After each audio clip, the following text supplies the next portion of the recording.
if you wanted to create a new personal reality, a new life, then you would have to start thinking about what you've been thinking about and change it. You would have to become aware of your unconscious thoughts and observe them. Most people try to create a new personal reality as the same personality, and it doesn't work. You literally have to become someone else. If you want to change your life, you got to make a decision to change your life. And sitting around and waiting to feel ready is not the decision I want you to make. Yes or no. Make the binary code decision. Yes or no. It's a commitment. It's not a feeling. Commitments don't have nothing to do with your feelings. You do it because you're supposed to.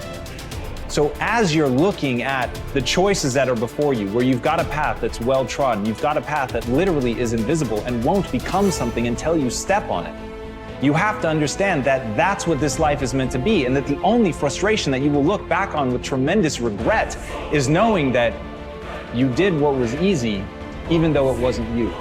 You can do anything you want without limitation. Whatever it is that you decide you want to make come true in your life, you can do that. It is going to take an inhuman amount of work. You're going to have to be prepared to break yourself in half. You are going to have to learn more than anyone has ever learned. You're going to have to push yourself harder than anyone has ever asked you to push yourself before. You're going to go way beyond your breaking point. And why? Because as Malcolm X said, the future belongs to those who prepare for it today. In this life, to be successful, you always need to stay ready. Because your opportunity will come and go before you even know it. These are the moments, the opportunities that will come and pass us by.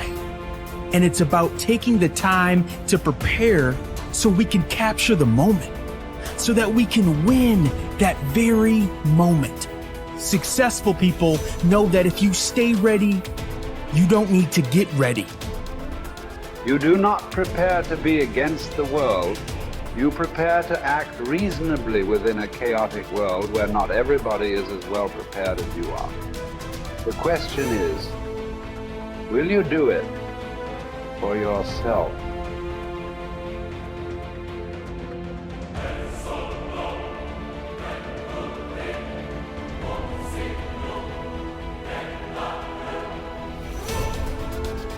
Manifesting is intentionally training your brain and your nervous system to believe in something that hasn't happened yet.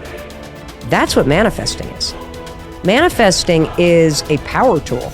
It's backed by neuroscience. It is backed by years of research. And when used properly, it helps you achieve your goals because it helps you prepare to do the work. I use science-backed manifesting tools every single day to shut down the negative conversations in my life and to live a big life and to take big risks. And dude, Olympic athletes use manifesting. And we're going to get into how Olympic athletes and the world's leading, business leaders and successful people everywhere use it. But I'm telling you right now, the way you shut down your internal conversation that is holding you back is manifesting. Manifesting is one of the first things you have to learn how to do to get started on making this a reality. So what is manifesting? Manifesting is mentally training for getting what you want. That's all that it is. It is part of the toolkit that successful people around the world use. Let me tell you what manifesting is not. Manifesting is not thinking thoughts and then hoping they come true. That is what people do on their 7th birthday, and they blow out the candles. That is not what we are doing here. Manifesting is based in neuroscience. It is a tool that you are going to use precisely, intentionally, systematically, with purpose. Because you use manifesting to rewire your mind and your body and your spirit to help you do the work to achieve your dreams. When you use manifesting properly, you are removing the mental obstacles of self-doubt, resistance, fear, perfectionism, feeling overwhelmed, other people's expectations, all that stuff that is holding you in place right now, that makes you spin in circles. Manifesting clears that shit out, and it programs, using science, a completely different way of thinking and feeling about the things that you want to create in your life. And when you manifest properly, it's almost like the pre-game training that you do before the big game. It prepares you to take action. It boosts your confidence. It gets you ready to do that thing. There's 3 P's that you got to annihilate, crush, or destroy if they're getting in the way of your progress in a relationship or your career or your happiness or your health. These are the 3 P's that make learned helplessness. Number 1, you think the problem is permanent. Once you've had enough disappointment, sometimes your brain doesn't want to get disappointed, so it's a permanent problem. Please write down, no problem is permanent, only your soul is permanent.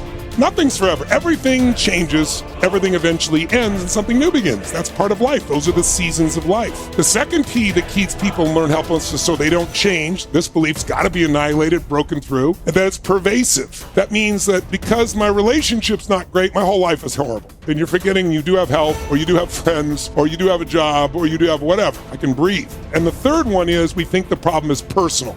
There's something wrong with me. And if you start believing that, it becomes self-fulfilling. You give up. See, I'm not good enough. I'm not beautiful enough. I'm not smart enough. I always screw it up. So those 3 P's got to be destroyed. If we don't have a sense of purpose, then you're doing the thing you're doing just for the sake of doing it, right? Like I'm making money just for the sake of money. I'm turning this wrench just for the sake of turning this wrench. And when we do things that contribute to something else, contribute to something bigger, it gives our lives and our work meaning. And when we have a sense of meaning, when we have a sense of purpose, it does many, many things to us. It builds our self-confidence. It makes us better decision makers. It makes us better in relationships. And at the end of the day, it makes us enjoy our lives and find fulfillment in in our work. And I think so often, and I think there's a lot of people don't think about it this way. They don't think about what's the purpose of all of this. What's the reason I'm doing all of this? We usually default to, I got to pay my bills. Now, that's a function, because I was told to do it. Because everybody has to work, or because I'm just trying to, I want to make this company the biggest or the best. To what end? To what value? And so to truly understand purpose, I think, like I said, it sort of just has positive effects all over the place. In the real world, we miss. Sometimes by a lot, but we have to keep trying. The more we work on it, the better we get. The more shots we take, the more times we'll hit the target and the more good we'll do.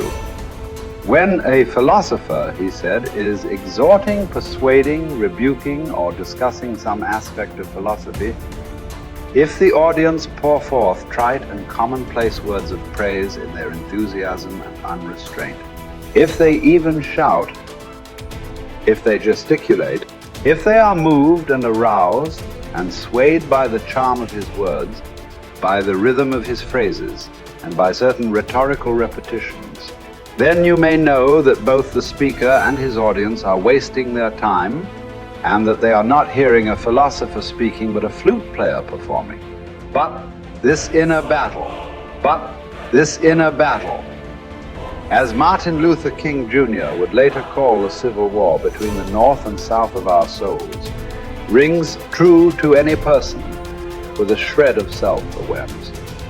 We have competing parts within us, and what matters in life is which side we choose to turn ourselves over to. One must design one's life, Posidonius said, to live contemplating the truth and order of the universe, and promoting it as much as possible, being led in no respect by the irrational part of the soul comes his way. A wise man can make use of whatever comes his way, he said, but is in want of nothing.